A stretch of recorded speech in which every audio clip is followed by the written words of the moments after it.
बिस्मिल्लाहिर्रहमानिर्रहीम। Dear students, आज का क्लास है न्यूक्लियोलस। न्यूक्लियोलस क्या होता है, ये कहाँ पर मौजूद होता है। न्यूक्लियोलस एक नॉन मेम्ब्रेनिक स्पेरिकल स्ट्रक्चर है जो कि न्यूक्लियस के अंदर ही मौजूद होता है, यानी न्यूक्लियर जो मेम्ब्रेन है उसके अंदर ही मौजूद होता है और ये सस्पेंडेड इन न्यूक्लियोप्लाज्म होता है। जो न्यूक्लियोप्लाज्म एक सेमी सॉलिड जो मादा है, ये उसमें सस्पेंडेड एक स्ट्रक्चर, एक स्पेरिकल और नॉन मेम्ब्रेनिक स्ट्रक्चर होता है और न्यूक्लियोप्लाज्म में ये मौजूद होता है।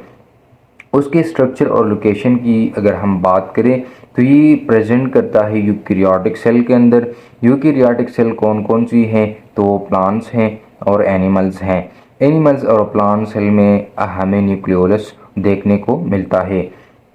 It is non enclosed bye membrane. ये बात एमसीक्यूज़ के लिए आपने ज़रूर याद रखनी है कि जो न्यूक्लियोलस है इसके इर्द गिर्द कोई मेम्ब्रेन वो मौजूद नहीं है, बल्कि ये एक नॉन मेम्ब्रेनिक स्पेरिकल स्ट्रक्चर है जिसके इर्द गिर्द कोई मेम्ब्रेन वो नहीं है और ये स्पेरिकल है, गोल सा स्ट्रक्चर है।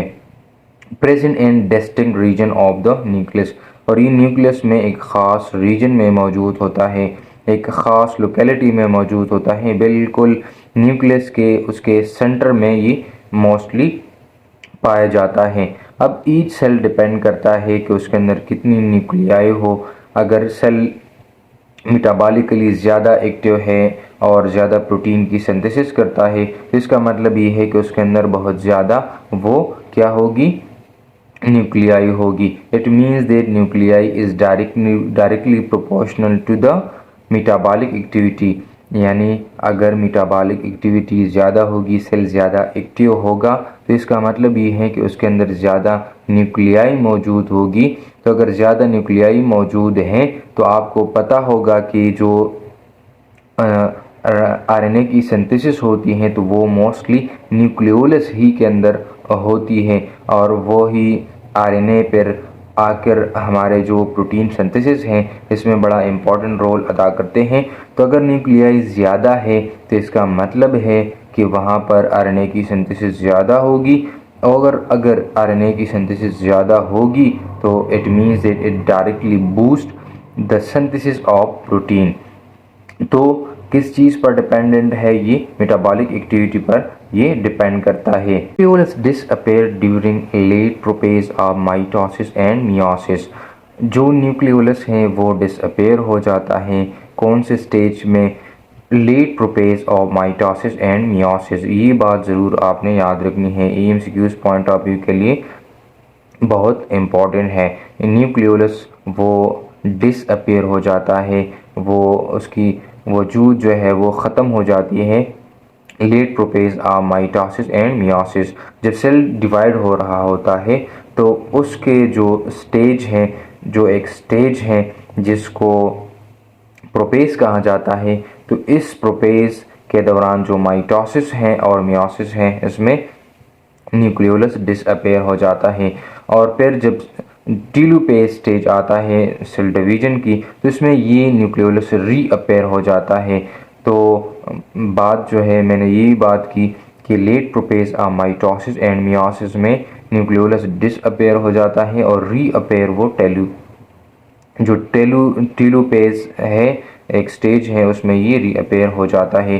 कंपोजिशन की बात की जाए तो ये जो न्यूक्लियोलस है ये मोस्टली डीएनए पर मुश्तमिल होता है, इसमें आरएनए भी होता है, प्रोटीन्स भी होती हैं और सबसे जो इम्पोर्टेंट बात है 70 से लेकर 80% जो आरएनए है वो न्यूक्लियोलस के अंदर वो सिंथेसाइज हो जाती है। ये फॉर एग्जांपल हमारे साथ एक प्लांट सेल है।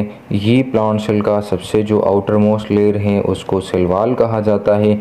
इसके अंदर जो लेयर होती है, जो वाल होती है, उसको सेल मेम्ब्रेन कहा जाता है और ये सेल का न्यूक्लियस है। जो न्यूक्लियस और साइटोप्लाज्म के दरमियान जो वाल है, जो न्यूक्लियस को साइटोप्लाज्म से अलहदा करती है, तो उसको न्यूक्लियर वो मेम्ब्रेन कहा जाता है। और इस न्यूक्लियर मेम्ब्रेन में क्या होते हैं, न्यूक्लियर पोर्स होते हैं जो इन न्यूक्लियस और साइटोप्लाज्म के दरमियान जिन चीज़ों का तबादला होता है तो वो उसको इंश्योर करता है। साथ में न्यूक्लियर मेम्ब्रेन के अंदर वो क्रोमैटिन मटेरियल मौजूद होती हैं। जब सेल डिवाइड हो रहा होता है तो ये एक ख़ास स्ट्रक्चर बनाता है, जिस ख़ास स्ट्रक्चर को वो डीएनए और वो जेनेटिक मटेरियल का नाम दिया जाता है।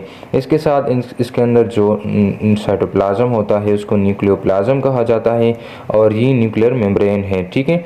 और ये हमारे पास एक डिस्टेंट जो रीजन है जो कि बिल्कुल डार्क है और न्यूक्लियस के अंदर ये मौजूद है, तो उसको न्यूक्लियोलस कहा जाता है, ठीक है। और ये हमारे पास ये जो है ये सारे स्ट्रक्चर को न्यूक्लियस कहा जाता है। लेकिन न्यूक्लियस के अंदर जो एक डिस्टिंक्ट रीजन है जो कि एक बिल्कुल डार्क कलर का एक मादा उसके अंदर मौजूद है, तो इसको न्यूक्लियोलस कहा जाता है। और इस न्यूक्लियोलस के अंदर क्या होता है, मोस्टली जो 70 से लेकर 80% तक जो है आरएनए यहाँ पर सिंथेसाइज कर दी जाती हैं। और इसके अंदर जो छोटे छोटे पोर्स होते हैं, इन छोटे छोटे पोर्स के ज़रिए से जो आरएनए होती है वो साइटोप्लाज्म के अंदर आती हैं और इस साइटोप्लाज्म में यहाँ पर फिर क्या होता है, यहाँ पर प्रोटीन सिंथेसिस हो जाती है।